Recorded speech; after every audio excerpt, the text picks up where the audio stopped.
LA Unified will be back in school on Monday with full-day in-person instruction for the first time since March of 2020. KCAL 9's Kristine Lazar spoke with 8 LAUSD teachers from all parts of the city about the transition back to school as the Delta variant moves through California.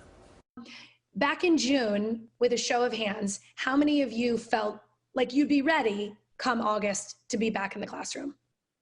When school let out 2 months ago, all 8 of these LAUSD teachers said they felt safe getting back to full-time in-person learning. But now, Who feels ready to be back in the classroom?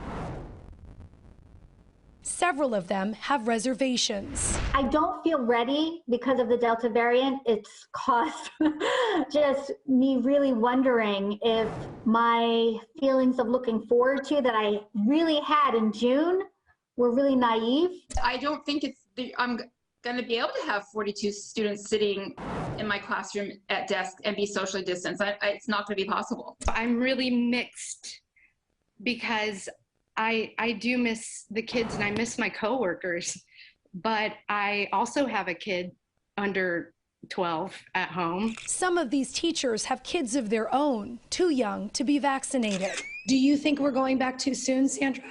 Yes, I definitely do think we're going back too soon. Sandra Ruiz Chow works at a Title I school. We have children who have lost parents, who have lost grandparents that they have seen every single day their entire life. Despite their fears and reservations, every one of these teachers agreed that there is no substitute for in-person learning. They really, really need face-to-face interaction, and that's how they learn best. The thing that I miss the most since the beginning of the pandemic is the joy of recess at an elementary school. Especially, for example, like my emerging language learners, they just suffered over Zoom, right? I need to be in the room with them. I need to be cheerleading them every day. High school teacher Nicole Pfefferman is ready to go back. I do feel like we are also following the science as best we can.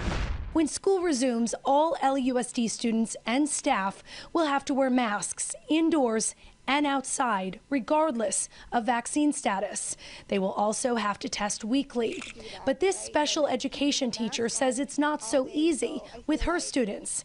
She says many cannot keep a mask on or tolerate weekly testing. I feel like there's a lot of things that are not being talked about when it comes to students with severe intensive needs. The teachers say they know that many parents are eager to get their kids back into the classroom, but they admit some of the public backlash against them was tough. It was very discouraging to be reading the comments and the statements from parents about, you know, your teachers are lazy, they don't want to go back to class. And I was like, I've never worked harder in my whole life. And it's not all parents, but the ones who want to have the loudest voice will make their voice heard. Do they think kids have fallen too far behind after more than a year of remote learning? When we're talking about learning loss, we also have to acknowledge the huge gains in technology. The teachers tell me the term learning loss should be expelled. The learning loss that was suffered will come back with time, like it always does. The resourcefulness and the resilience of our students in the face of any kind of adversity